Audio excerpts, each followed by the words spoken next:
ملحق بھی فرائض اعمال حج کیا نقل کیے گئے ہیں۔ چنانچہ دو باتیں حج کے فرائض کے ساتھ ملحق ہے،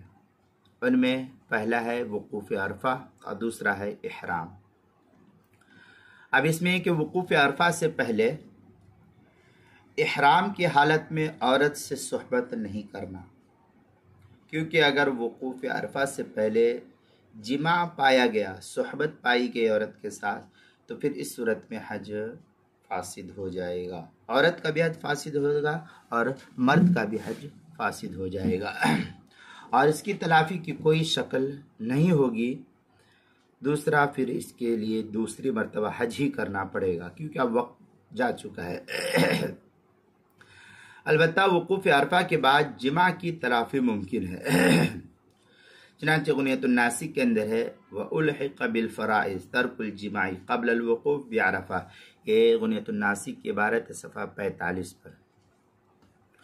دوسری صورت یہ کہ احرام یعنی وقوف عرفہ اور طواف زیارت میں ترتیب، کیونکہ ان میں سے کسی بھی طرح ترتیب الٹی تو حج درست نہیں ہوگا۔ پہلے وقوف عرفہ کے بجائے طواف زیارت کر لیا، یا طواف زیارت کے بجائے جو ہے مزدلفہ چلے گئے، یا کیا نام ہے وقوف عرفہ وغیرہ کر لیا، تو ترتیب اگر پلٹ گئی تو حج درست نہیں ہوگا۔ چنانچہ فتاوی شامی کے اندر ہے وَبَقِيَ مِنْ فَرَائِضِ الْحَجِّ نِيَّةُ الطَّوَافِ وَالتَّرْتِيبُ بَيْنَ الْفَرَائِضِ الْإِحْرَامُ ثُمَّ الْوُقُوفُ ثُمَّ الطَّوَافُ۔ یہ جو ہے فتاوی شامی کی عبارت ہے، جو زکریا بک ڈپو دیوبند کا ہندی نسخہ ہے، اس کی تیسری جلد صفحہ 469، انوار مناسک صفحہ 269 پر اس کو نقل کیا گیا ہے۔ علامہ شامی مزید اس سلسلے میں کافی تفصیلی بحث لکھتے ہیں کہ یہ جو دونوں باتیں ہیں، ان دونوں باتوں کے علاوہ اور بھی 3 باتیں ایسی ہیں جو فرض کے ساتھ ملحق ہے۔ ان میں نمبر 1، طواف زیارت میں مطلق طواف کی نیت، طواف زیارت میں مطلق طواف کی نیت ہے۔ نمبر 2، ہر فرض کو اپنے وقت میں ادا کرنا، یعنی وقوف عرفات کو یوم عرفہ کے زوال کے وقت سے یوم النحر کی صبح صادق کے درمیان ادا کرنا۔ وقوف عرفات کو ان اوقات میں یعنی عرفات کی زوال، میدان عرفات میں زوال کے وقت سے پہلے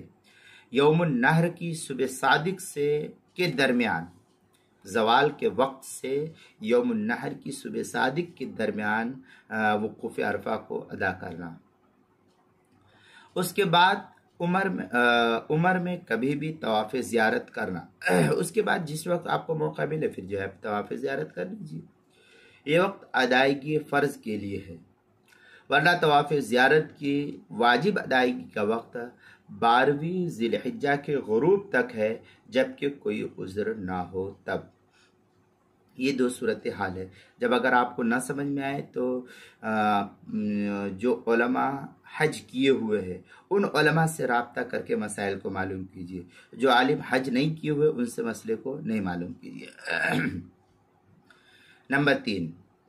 وقوف عرفہ کی جگہ میدان عرفات مخصوص ہونا، جو میدان عرفات اللہ کی طرف سے متعین ہے وہ مخصوص ہونا، اور طواف زیارت کی جگہ مسجد حرام کا متعین ہونا۔ اب پتہ چلا کہ وقوف عرفہ کی جگہ آپ مزدلفہ میں چلے گئے تو آپ کا حج تو نہیں ہوگا۔ اس کے لیے فتاوی شامی کی جو زکریا بک ڈپو دیوبند کا ہندی نسخہ ہے، اس کی تیسری جلد صفحہ 469 پر دیکھیں گے، بڑی تفصیل سے علامہ شامی نے اس سلسلے میں بحث کیا ہے۔ تاہم یہ سب امور رکن میں شامل نہیں بلکہ ارکان کے ملحقات میں سے، اس لیے میں کہتا ہوں کہ حج کے مسائل کو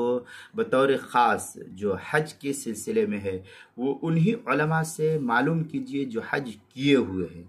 عام علماء سے جو حج نہیں کیے ہوئے ہیں آپ مسائل تو معلوم کر لیں گے، لیکن چونکہ ان علماء کو حج کی کب مزدلفہ ہوگا، کیسے ہوگا، پریکٹیکل کے ذریعے سے معلومات کا ہونا یہ بہتر ہے، اور ان کو معلوم نہیں ہوتا تو ہو سکتا ہے ان سے کوئی غلطی کمی کوتاہی ہو، اس لیے بہتر ہے کہ آپ ان علماء سے رابطہ کیجیے حج کے سلسلے میں جو حج کیے ہوئے ہیں، تاکہ جو ہے پریکٹیکل کے ذریعے جو ان کا ہو چکا ہے اس کے ذریعے سے وہ عمل کر کے آپ کو بتلائے تو یہ بہتر ہوا۔ ان میں بھی حج کیے ہوئے علماء میں سے سے ان علماء سے زیادہ بہتر ہے جو کئی ایک حج کر چکے ہیں، تو یہ بہتر ہے۔ باقی ٹھیک ہے، ایک حج بھی کر لیے تو بھی جائز ہے، ان سے بھی پوچھنا۔ باقی مسائل تو ان علماء سے بھی پوچھا جا سکتا ہے جو حج نہیں کیے ہوئے ہے، لیکن یہ تھوڑا سا درست بات